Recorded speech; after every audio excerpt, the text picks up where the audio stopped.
Hello, hello. Cozett here with Cozett Contemplates. And I am so very excited for the guests that I have for you guys today. Today, I'm going to be interviewing Mr. Zach Graham, the owner of Allied in Alchemy.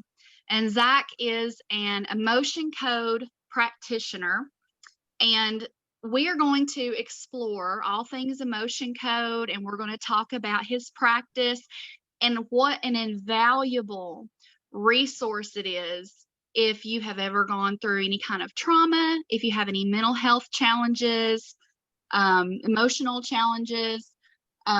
What I like to do is once I have experienced something that has just had a very profoundly positive effect, you guys know that I really like to share it with you all. And so that's what I'm doing here today. So without further ado, hello, Zach. Hi, Cozett. Thank you very much for having me on. You are so welcome. I'm so thankful that you agreed to come on.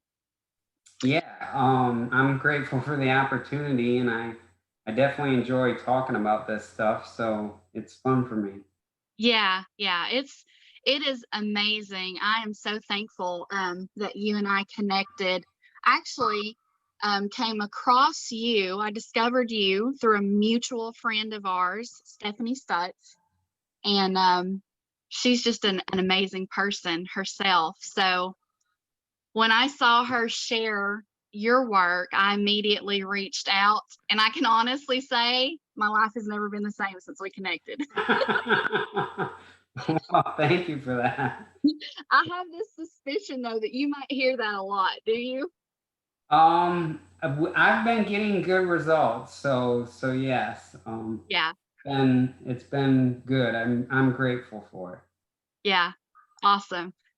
Awesome. Okay, so I want to talk about just a little bit about my context and my own personal journey, kind of where I was at right before I was able to connect with you and my reasons for connecting with you. I'm sure that, you know, people have varying reasons for contacting you and getting with you on the work that you do. I'm going to go ahead and share a little bit about my journey, just because I know that it's probably super relatable to a lot of people. Um, so before I connected with you, I'm like really big into personal growth, spiritual growth. I'm all about expansion and just kind of overcoming the things that life throws at us. And so, a little bit of my context, a little bit of my background and history. So, I have been diagnosed with panic disorder, and I have had a great deal of struggle with panic attacks and just debilitating anxiety. There was a point in my life about, I guess it's been about 4 years ago, I was housebound for almost 30 days, due to just debilitating anxiety. During that time, um, I began a lot of research about how the brain works and how our brain is involved, how our nervous systems are involved in panic mechanisms. And so I had gone through kind of this dark night of the soul, and I came across some of the best resources ever in my life. Firstly, was connecting with doctors Matt and Monica Smith at Rev Optimal Living, and they started working on my nervous system, and that got me out of the house. And then also kind of getting into some counseling. An amazing counselor I have in my life, Trey Tucker with Elbow Tree. He's been an invaluable resource. And then I came across you. And so I feel like you were kind of like this final piece of the puzzle for me. um, but yeah, it's been an amazing journey, and I'm just so grateful for everything that has fallen into place. So, with that said, since people kind of know my background a little bit, talk to me a little bit about, first of all, the name of your practice, Allied in Alchemy. Alchemy is something I've only recently discovered. So, can you talk to me about why you chose that name and what alchemy is? Yeah, so I guess first of all, let me say thank you for sharing your story. And I am a big fan of Rev and Rev East practice as well. I'm definitely a believer in what those guys are doing, and it's very awesome stuff. Yes. But yeah, as far as when I started my company, I wasn't really sure what to name it at first, and I really liked the term alchemy. Um, and I was trying to figure out how I could incorporate that in there. But basically, alchemy to me is taking like the old original idea of alchemy was taking lead and turning it into gold. And for me, the more spiritual side of that is taking the dark stuff that we go through, the pain, the discomfort, the uncomfortable things, and reframing them into a new context, and bringing awareness to it so that we can essentially accept it and then move forward without that weighing us down anymore. Yeah. Yeah. And I love kind of what you said there, how you bring it into consciousness. Um, because I think for so many of us, whenever we experience pain, discomfort, we want to run. We don't want those things in our consciousness. Does that make sense? Definitely, yeah. And that's part of just being human. It's a normal tendency to the body is an intelligence of its own and it wants to protect itself. And most of your body, most of your actions are governed by your subconscious mind, and its primary intent is to keep you living and breathing. And so when it encounters something painful, something uncomfortable, it wants to pull back from that. The downside is to some extent we can get trained to not allow ourselves to be uncomfortable. And when we can't be uncomfortable, we can't grow, we can't experience new things. And it just makes life more difficult than it needs to be. Right. Yeah, absolutely. And like immediately I just have loved ones who are coming to mind, and I can see these patterns that they're in. You know what I mean? And it's because it's so painful. The thought of breaking out of those patterns can be so painful. Um, so, at your practice, Allied in Alchemy, you are an emotion code practitioner. Can you tell us more about what is emotion code? How did you discover it? So, I was first introduced to emotion code through my aunt, actually, who's a naturopathic doctor in Michigan. I'm originally from Ohio. Um, and my first encounter with it, um, I wasn't ready to accept it mentally myself. I wasn't exactly opposed to it, but the concept was just far enough out of my grasp that I really wasn't sure about it. Um, but it wasn't until later on, maybe a few years later, that I opened up enough that I ended up getting the book. An emotion code is a system for removing trapped energies, or probably a better way to say it is releasing trapped energies from the body. And all your emotions are really is an energy, and as everything is on earth, you know, the love seat that I'm sitting on right now, if you put a microscope on that, and it's strong enough, you're going to see just a bunch of atoms floating around in space, just as you and I. Um, Right. so to backtrack a little bit, so emotion code was created by a chiropractor named Dr. Bradley Nelson, and he realized that his patients were consistently coming in with the same problem over and over again, and he would correct them mechanically, but yet they would still have the same issue the next time. And so he basically said to himself, there's got to be more behind this. So he figured out that people store the energy of trapped emotions within their body. It's one of the things that creates, when you're stressed out, you get tight neck muscles, or your chest might tighten and you feel that tension there, or your Hmm. and so on. And when that happens, what's essentially happening is you're not processing an emotional experience properly, or in a healthy manner, and you're getting these energies. It's not intentional, of course, but these energies are becoming trapped within your tissue, and they're causing tension, which pulls your spine out of alignment or gives you that headache, or the backache, or whatever it may be.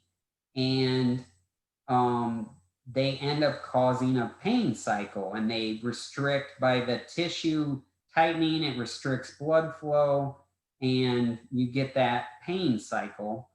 Um, and so when I discovered it, I ended up reading the book, and I had been a fan myself of alternative medicine for a while, and had utilized a lot of services such as Rev that we mentioned. Um, and I just felt like it resonated enough with me that I wanted to do it myself. And at first, I told myself, well, if nothing else, it'll just help me and my family. And so I read the book called Emotion Code. That's the title of it, by Dr. Bradley Nelson. And then I ended up going to a live seminar to learn how to use it. The book does a very good job of teaching you. When you can learn how to use it from the book on yourself, you're just not authorized to charge other people for that service. So I went to the seminar, got certified. Part of the certification is you need to practice on 30 individuals. And so you get a handle on the system and how it works. Um, and yeah, I think that's about it as far as how I discovered it. And from there, it just sort of kept growing for me. Yeah, that's amazing. And it's amazing to me that our bodies really do store emotions, traumas. They s- they store, our bodies store those things in our tissues, in certain areas of our bodies. I think that's just so profound to me. Yeah, and it's um some people will say, some people call it memory, that you store these memories. Um, Mhm. and to me, it's sort of the same thing. It's a past emotion. Um, and really, like I said before with the example of the love seat, is it happens because we're all energy. Our entire body is energy. The entire environment we live in is energy. We just get so stuck in the physical with our minds and our day to day, living, that we forget that everything is energy. And so Mhm. when you have, we actually create these emotions, and it's really only negative emotions that become trapped, because when we're happy, we share it with other people. When we're excited, we share that and we let it show. But when we tend to get depressed or sad or angry, that's when most people don't, it's not acceptable in society to have a temper tantrum while you're at work. Um, so people bottle this stuff up, and without knowing it, it becomes, a pain somewhere in their body, because essentially the muscle tissue that it's hiding in is just energy itself, and Hmm. not releasing it. And so the energy has nowhere to go, so it stays within your body. Yeah. And what you're saying reminds me of I have, as I've been researching and kind of exploring the the the energetic aspect of healing, um, I have learned that a lot of people who struggle with chronic pain, a lot of times has a root in those stored, trapped emotions that are in a particular area of their body. Is that something you've worked with and heard about, I'm assuming? Um, I wouldn't argue with you at all there. The only thing I can add to that is the alternative medicine world has said for probably longer than I've been alive. I've heard it more than once from more than one person. Is that almost every physical pain or physical ailment that is on the planet, um, ultimately stems from an emotional issue. Um, and that and I agree with that for the most part, except for the fact that we're evolving a little bit beyond the emotions now, and we're learning that there's more to the subconscious than just emotions. Um, Yes. and that's where I'm really passionate about going deeper into. Yeah, the subconscious. And so, what about how does that maybe relate to what we understand as shadow work? Does that play into that? I would say yes. In my opinion, shadow work and subconscious work is the same thing. Um, uh, to me, it just means that you're going within somehow, whether it be meditation or some other tool, um, or I mean, it could be done with counseling. Um, Yeah. however it's being done, you're going within and you're allowing yourself to confront those areas that are discomfortable. You're going in and asking yourself, why am I behaving this way? What is motivating that? And you're basically just in you're self-investigating. Basically, to me, is shadow work or unconscious work. Right. Yeah. Yeah. Something so interesting to me was something that I discovered that you helped me discover in my last session with you, because I came to you because I have this struggle with public speaking and with traveling. And Mhm. so, just to kind of talk about that for just a second, um, I know, I know that I am called to do public speaking. I'm called to kind of teach and present. And so, on a soul level, I know that that's part of my calling here on this earth.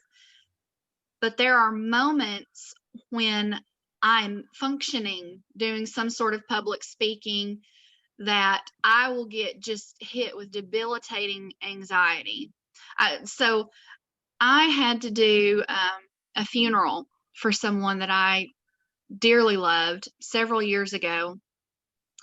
And the family was really counting on me because I was um, kind of like the main person speaking at this funeral. And I remember as I got to the podium, my heart was racing so hard, I literally considered just excusing myself and walking out.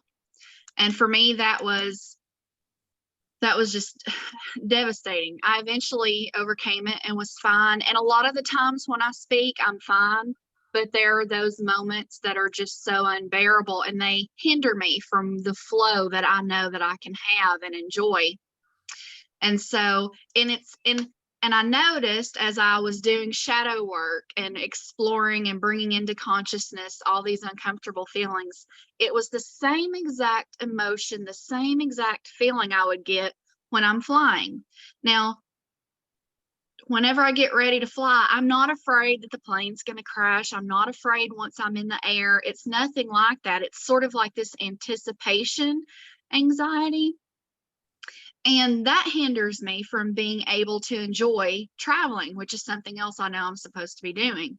And so when I got with you and we uncovered the roots, my mind was blown, because I could have never have imagined that those fears were stemming from what they were stemming from. It was totally unexpected. Right, yeah. And that was, I did really enjoy that session, and most of the time they're like that, where it's very clear cut, but yet at the same time unexpected. And you can lay it out very logically, what is causing, or it's revealed to us really what's causing that issue. Um, Yes. but yeah, I'm glad you shared that, because you're 100% right. Um, when you're doing the unconscious work, the subconscious work, it's um, it's basically, like I said before, your mind wants to protect yourself. It wants to keep you alive, and keep you going. And if you, I heard this example on a podcast one time. It's just a perfect example. If you sit on the couch all day and watch, Netflix and eat pizza, at the end of the day, your brain says, "Hey, we made it through the day. Let's just do this again tomorrow." You know, it Yeah. it wants to stay in its comfort zone all the time. And so when you encountered the funeral and having to speak at that, or getting on flights, what that was really doing was, the scenario was close enough to some scenario in the past that it triggered your mind and sent you into this defensive mode. And Hmm. it sensed danger and said, well, this is close to what we encountered in the past, so we need to protect ourselves. And you'd essentially go into, fight or flight about it. Yes. So, yeah, Yeah. And go ahead. I was going to say, and fight or flight is such a miserable place to live. Such a miserable place to live. It But definitely is, yes. yeah, and for me, it was like, part of that root, what came from, um, in my past, there was a person in my life, um, I could never seem to get their approval. And so all of those fears resulted from that, and a couple of things that happened in my childhood. And it's so amazing too, because as you were practicing and working with me, even though I was not aware, I could never have fathomed or dreamed it up that those things were the root. When you were working with me, and essentially my body told the story, Mm-hmm. and it was that really that really shows me that our bodies carry a lot of wisdom, a lot of wisdom. And if we listen to them, and if we have someone like you who can help us find the roots of these lingering issues, I mean, the impact to the quality of our life and the enhancement of the quality of our life is just profound. Definitely, yes. Yeah, and that's ultimately, again, what I'm passionate about is the subconscious work, because it impacts us so heavily. Dr. Joe Dispenza, and I know some other people have backed him up on this now. 80 to 90% of our daily actions are governed by your subconscious mind. Yes. Yeah, and it's a great thing when, you can brush your teeth and think about your to-do list for the day at the same time. You don't have to tell, your hand in, out, up, down 20,000 times. And when you can think about things when you're driving your car down the road. Um, Yeah. so it is useful, but at the same time, when we have bad programming or these wounds in our subconscious mind, and it's always on the lookout for danger zones and such, then that can be very damning and very detrimental to us living a full and happy life. Yeah. Absolutely. Um, coming growing up, I grew up, which I've shared this with you. I had a very traumatic childhood. Um, and once I became an adult and I moved out, I just thought, okay, I survived it. I'm fine, you know? And for several years, there was even a part of me that whenever I would hear other people share their stories of trauma, on the inside, I would think, yeah, but you survived, you're fine, you know? And it wasn't until I got into my late 20s that I realized there's something going on beneath the surface that I'm not aware of that's causing me to operate in patterns that are detrimental to my mental health, first and foremost, and to my physical health. And Hmm. so, I always knew growing up, because of the background that I have, um, I wanted to be like a caseworker or a psychologist, which is now I'm wrapping up my bachelor's in psychology with plans to do my master's in counseling. I've always, always, always wanted to know and understand the why behind the what. Human behavior is just like the things we do. I'm just like, I've been in this pursuit for so long trying to understand why we do the things we do. And it's just like you're saying, most everything we do is because we're running these programs like in the background that we're not aware of, that's not in our stream of consciousness, that dictates our behavior, that dictates the way our ideals form, the way our philosophies about life come to be and take shape.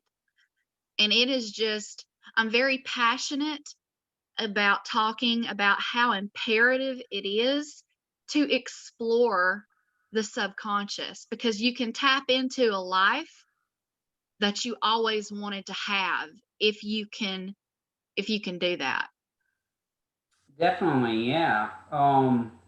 I was actually just watching a documentary the other night. A lot of the people are familiar with the movie and the book called The Secret, that's all about the law of attraction. Mhm. And um, I'm pretty sure it's the same guy. The same guy that made the previous movie has now made like a follow up documentary called Beyond the Secret: The Awakening. And Hmm. but it's basically what you just talked about, is the thing that people don't understand about the law of attraction, and I'm just beginning to wrap my head around this myself. But everybody thinks that, well, if I think about being a millionaire and I keep making steps and taking actions toward being a millionaire, then someday I'm going to be a millionaire. And that's just a physical monetary example. It could be anything, it could be you with your psychology dreams. It doesn't matter if it's physical or another goal, an achievement like that. Um, but what most people don't realize about the law of attraction is, to me, it's honestly more about releasing the stuff that you're not in order to attract what you want. Yes. Because we're all carrying around these programs and these ideas, whether they have been implanted in us, intentionally or unintentionally. If you grow up believing that you're unworthy, then you're, by the law of attraction, you are vibrating, some of you at least is vibrating at the frequency of unworthiness, and Hmm. attract experiences that reinforce that. Right. So, Yeah. when you correct the subconscious, you end up correcting your life and getting more of what you want. And Wayne Dyer, who I look up to, and I enjoy a lot of his work. He always said, if you change your thoughts, then you change your life. So, yeah, I agree with you 100% there. Yeah. And I think it's also just kind of important, something I feel like I just want to add right here. A lot of times, and I'm saying this coming from a Christian context, that's my background. When people talk about The Secret or they talk about the law of attraction, a lot of fundamental Christians will kind of check out on that because they feel like it's new age teaching and something to be avoided, when really it's a universal law. It is it's a matter of quantum physics. It's a matter of understanding that there is a science to this. There's a solid foundation for this thing. And so it's an invaluable resource. It's an invaluable resource. It's a good resource. Um, and I want to learn so much more about it. And I love hearing you talk about it too. Um, so that leads me to, let's see, I have so many questions. Let me look at my questions real quick. Um, so tell me this, when you are talking about emotion code, because I know that you even had another interview a while back too. Tell me real quick about that, and then I'm going to ask you my question. You were Sure. on a Yeah. podcast? I had a friend interview me on a podcast called Walk the Awakening. And it was just an in-depth look into emotion code, and basically what it is, how it functions. And we talked about this a little bit at the beginning here, but just to a real quick snapshot is, we by default of our human experience encounter, quote unquote negative or painful events. And if we're not processing our emotions in a healthy manner, then they can end up becoming trapped in our bodies.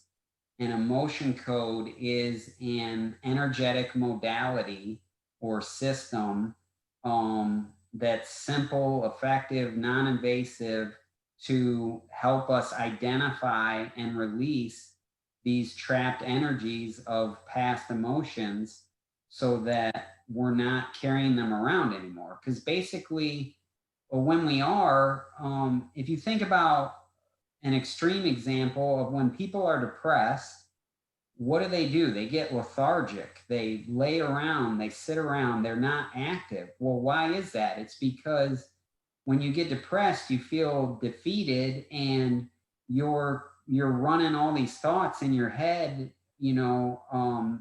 about what's wrong in your life and poor me, and you're just focusing on the negative, and all those emotional energies are very heavy, and very restrictive. And so, the reason I said that is so when you free yourself of those, when you can release that energy, is when you feel lighter and when you feel happier and energized and want to go out and do a project or exercise and so on. So by carrying this past energy around, you're basically limiting yourself not only mentally but physically as well.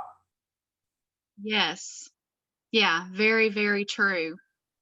Um, so what has been, as far as like the feedback that you've gotten in your practice and maybe some feedback that you've heard from other practitioners, what would you say are some areas where people have experienced just great breakthrough?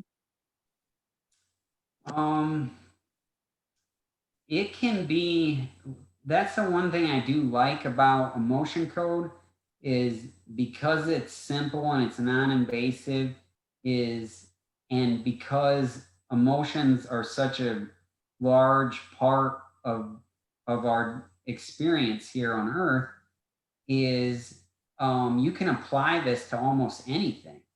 um, Mm, People have gotten very good results with pain reduction. um, before before I started doing sessions on myself and read the book and everything, I was having sessions done on me with a lady, and one of the sessions, it was kind of funny.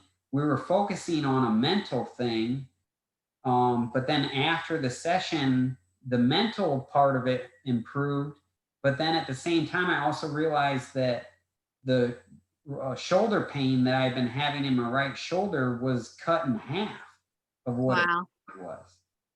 Um, so, and then with I guess with yeah, I'll go into that. With my system specifically, I've had good results with pain.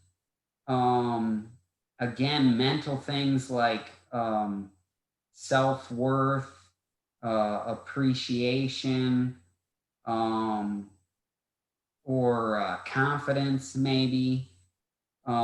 All people have noticed improvements and all of that stuff. And even stuff more abstract. Like I did a session with a lady one time, and she was having trouble. Basically, there was a communication barrier with her and her husband, and they didn't seem to be jiving when they were talking to one another. And we did a session, and it was honestly just one session. And she came back and told me, "Hey, when I talk to my husband now, it's enjoyable, and we both, express ourselves fully." And um, I guess the last example I'll give you is with my system. It goes a little bit deeper than just trapped emotions. I realized that trapped emotions are sort of the surface of the subconscious realm. But I did well, it was probably 3 or 4 sessions with my wife, and she's always been a little bit um, concerned about her weight, and she wanted to work on that. And and honestly, there was a part in me that was like, I was unsure myself. Like I think it's going to affect that because your subconscious affects every part of your life. Mhm. But I was sort of afraid that that I didn't want to be responsible for her weight. So, but we did the sessions, and again, it was kind of like your sessions, Cozett, where it just really made, if it was stuff you'd never think of, but yet when it was brought to our attention, it made logical sense, and you were like, "Oh, that's the reason why I feel this way all the time," and so on. But anyways, at first, with like the first 2 sessions, the physical weight didn't change, but she reported feeling differently when she stepped on the scale. She wasn't Mm, attached to the number on the scale. She wasn't identifying with. her body image as much. And now she's on a specific diet right now. And she's lost 6 pounds in addition to the 10 pounds that she lost without doing a diet. Um, Oh, and so when she reported that to me, I was like, well, yeah, but you're doing this diet. And, because I sort of even wrote it off. I was like, yeah, you lost the 10 pounds, but the 6 is because of the diet. And she reminded me that she said, yeah, but in the past, when I would have done a diet, I wouldn't have lost anything. She's like, yes. in the past, when I do it, I starve myself to death and I feel miserable and I don't lose an ounce. And she's like, and now after your system, I'm doing the diet and I'm actually losing weight. And so I was like, oh, yeah, that is pretty good then. So, um, but yeah, actually, if we have time, I will share one more story. Is that all right? Please do. Yes. Okay, so and this to me is honestly the most amazing story. And I actually wouldn't have believed it if it wouldn't have been me. And this was strictly emotion code. This was before I was doing my own thing. Um, I did a session again, it was with my wife, but she was pregnant with our second daughter. And what the scenario was is we had had a visit with the midwife, and the midwife was concerned because it was about halfway through the pregnancy, and the baby was constantly hanging over on the left side. Um, is that right? Or maybe the right side. I'm forgetting my anatomy now a little bit. I think it was the right side. Um, but and what that means is in layman's terms is that's not the ideal position, and you don't want the fetus or the baby to be always in one side and so stationary. Hmm. So we did, I honestly don't remember. It was one or two sessions at the most. And at the end, if it was two sessions, at the end of the second session, we went to bed and we had released a bunch of trapped emotions, and 90% of those trapped emotions were linked to the birthing experience of our first daughter. So it made sense they were Wow. impacting, this pregnancy.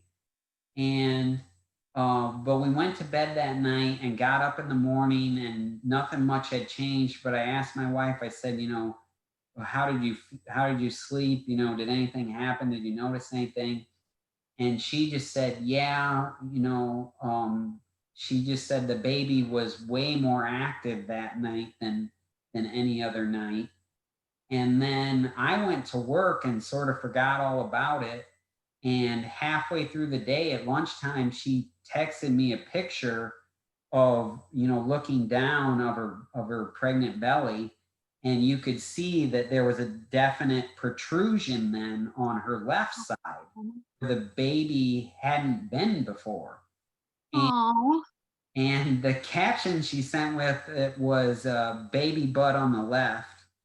And and so I laughed at that. And but the funny thing is then from then on, the baby basically moved around then in her belly and would go back and forth from side to side at the baby's discretion.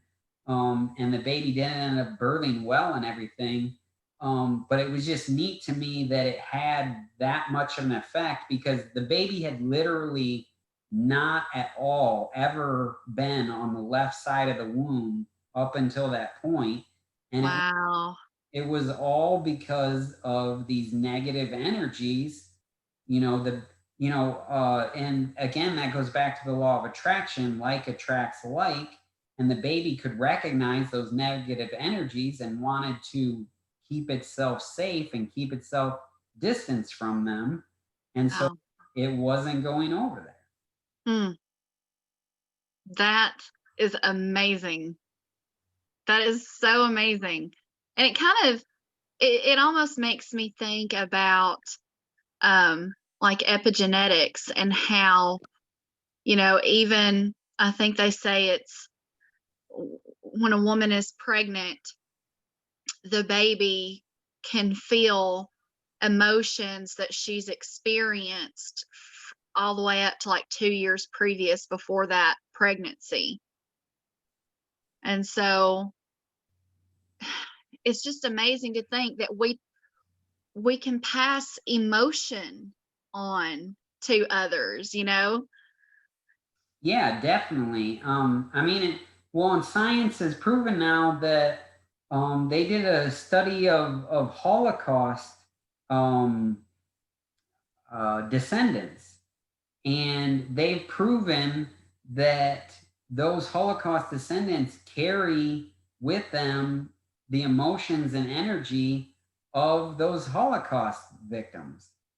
So, but yeah, and when a baby is in utero, they're extremely linked to the mother physically and and energetically. And Mhm. when that's the other part of emotion code is your emotions really don't come from your brain. Your brain has thoughts, and it sends those thoughts down to the body, and then the body responds to those thoughts by producing emotions, and different organs produce different emotions. And the reason I bring that up is because the emotions come from your body itself, really, not your brain. And so if you've got a fetus or a baby in the womb, and the mother's stressed out for one reason or another, or it goes the other way, or if the mother's elated and happy, then the baby is definitely going to feel those energies because they're right there in the body where they're being created. Yes. Yes. That is so amazing. I mean, that is just so powerful. It really makes you think. And again, it just goes back to my passion for, wanting to encourage people to tap into their subconscious and just really explore it and the implications that it has. Because, what I'm hearing as you're talking, emotion code and the way that you practice it, because you said you've kind of put um, your own touches on emotion code, right? Yeah, so I love emotion code. It's an awesome modality, and like the story I shared, I mean it does amazing things. Um, Mhm. Early on in my training and in my practice of it, I realized that as great as it is, it's still reactionary. Our emotions are really a symptom or a sign of a greater thing that's going on. um, Right. and they're not, while the emotions themselves and their energies can cause issues, they're not the original cause. And so after I got certified in emotion code and was practicing for a while, um, it just sort of happened where I was listening to some podcasts and reading some books, and some different ideas and concepts came to me, and I put them together with some older knowledge and stuff that I had learned in a way that I had never done before. And basically, what I realized is that our subconscious has a hierarchy. And when I think of the mind, I think of the mind as an iceberg. And we said earlier that uh, 80 to 90% of your actions are dictated by your subconscious mind because it's the much bigger portion of your brain. You only use 10% of your brain capacity. Well, what's that other 90% doing? That's your subconscious taking care of you and keeping you alive. And Right. so you've got an iceberg, and above the water is your consciousness. And below the water, which is the bigger portion again, is your subconsciousness. And at the surface of the water is your negative and or trapped emotions. And again, those become trapped when when you're either being engrossed in your emotions and allowing them to just take over and you be ruled by them, or you're on the other end of this spectrum and you're denying them or not acknowledging them at all, or not, maybe you're just not even aware that you're peeved that day. Um, Mhm. so if you're on one of those two ends of the spectrum, that gonna become trapped. But those emotions come from somewhere. They're created as a signal by the body to our brain to let us know something, to let us know our status of what's Mhm. going on. And so we don't just have them for no reason. They must come from somewhere. Well, I realized that they come from what most people call your ego, but I call it ego patterns. And the ego does have a huge impact on our life, but from what I know now, it's a little bit old school to where people, just blame, well, your ego's doing this, your ego's doing that. Well, it's not all the ego. The Mhm. ego is really just an operating system. And it's an autopilot program that goes into effect anytime we subconsciously sense danger. And um and so those patterns, because they're an unnatural system, they're a deviation from what the a way that we would normally and naturally act. And because of that, that's why they end up producing a bunch of negative emotion. Mm. And then from there, I realized, well, you wouldn't just deviate into this unnatural pattern for no reason. Um, and the patterns, I don't think I said this, the patterns are either designed to do one of two things. It's either going to help protect us from further harm, or it's a way to gain love or acceptance or appreciation or some sort of comfort measure. Mhm. Um, Right. so so I realized that these patterns don't just get created. We don't just do that for no reason. They must come from somewhere. Well, they come from our limiting beliefs. And what happens is basically, and there's one more layer below the limiting belief, but I'm gonna leave that one go for now. But basically, the way it works, in my opinion, is there's four major components to your subconscious mind, three of which I mentioned. And so what happens is, we'll just start from the beginning.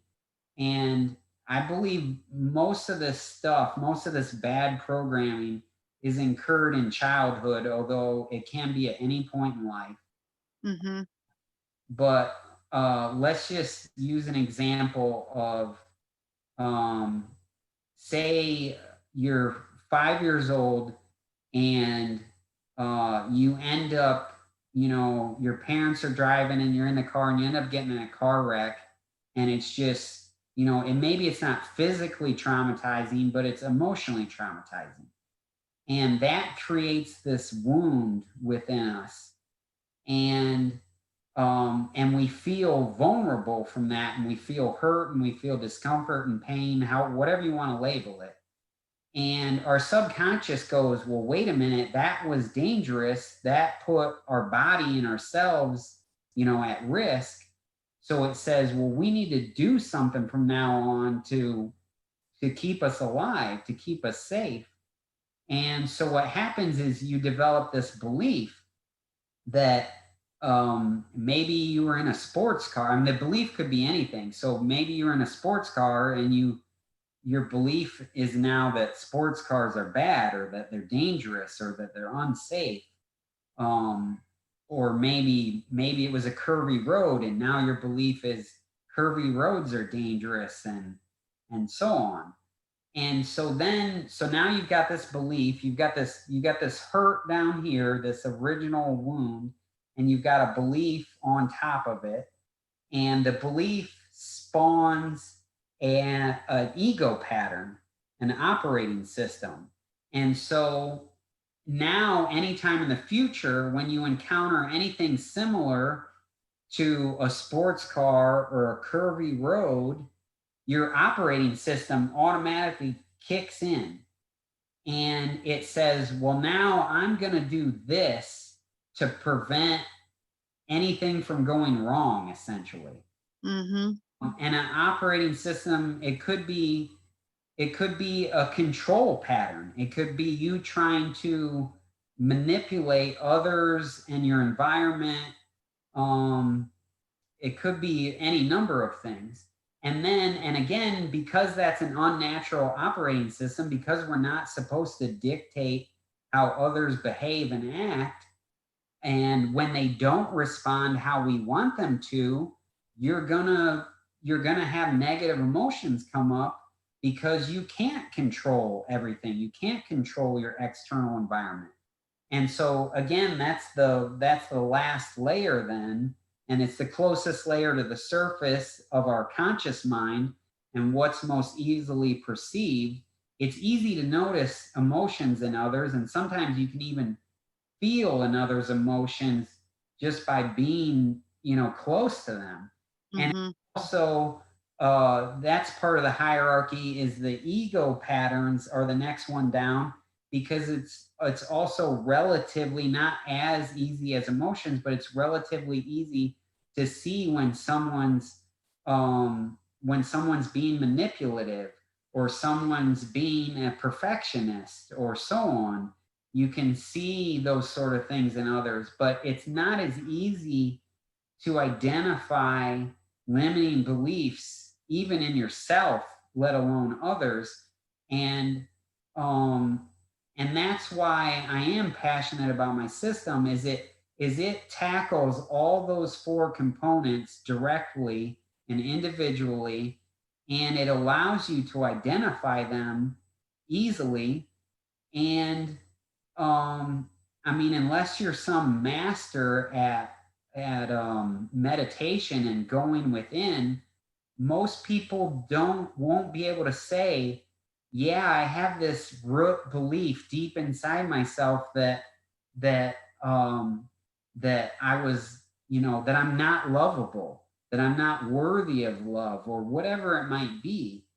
And this allows you to get a hold of that tangibly, in the sense that you can identify it with your conscious mind. And when you put it all together with that awareness and release it energetically, you end up changing your environment and your life moving forward. Mm. Yeah, very true. Wow, that is so amazing. That's a lot. That is a lot. So, whether, I mean, this is what I'm hearing, whether, if you're having some kind of a mental health challenge, if you're struggling with anxiety, this can be very useful. Depression, it can be very useful. Pregnancy, this can be very useful for pregnancy. It can be very useful for so many arenas in life. Yeah, and that's the one thing, we touched on this earlier, that I love about it is it's so adaptable and it's so applicable. Yes. Excuse. Yeah. The reason for that is because, again, I feel like I'm beating a drum, but it's in my opinion, it's very truthful. Is there's so much of our life that's dictated by our subconscious mind without us even thinking about it. And Right. I used the example earlier about the person that wants to be a millionaire, and you can tell yourself consciously over and over and over till you're blue in the face, I'm worthy of being a millionaire. I'm gonna be a millionaire. And I believe to an extent you might be able to override your subconscious with your conscious mind if but you might have to repeat that a million times to yourself. Right. But what happens most often is we tell ourselves these things, we tell ourselves, I'm strong enough, I can do this, I'm capable. But what really happens is we say it 4 or 5 times, and our subconscious mind does this double check and it says, well, wait a minute. Remember when you were 5 years old on the playground and kicked the soccer ball and it didn't go into the goal, and it comes up with all these reasons like, yeah, I'm not so sure you're worthy of $1 million because look at the house you're living in, and so on. Yeah.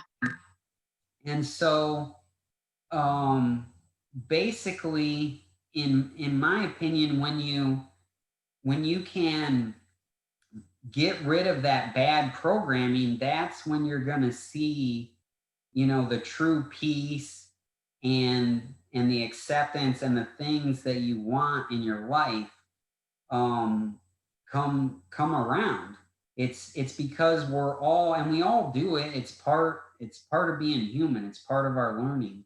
Is Yeah. is without knowing it, we hang on to these old wounds, and they restrict us. And if we can Yeah. just let go of them, then we can allow the abundance to come in.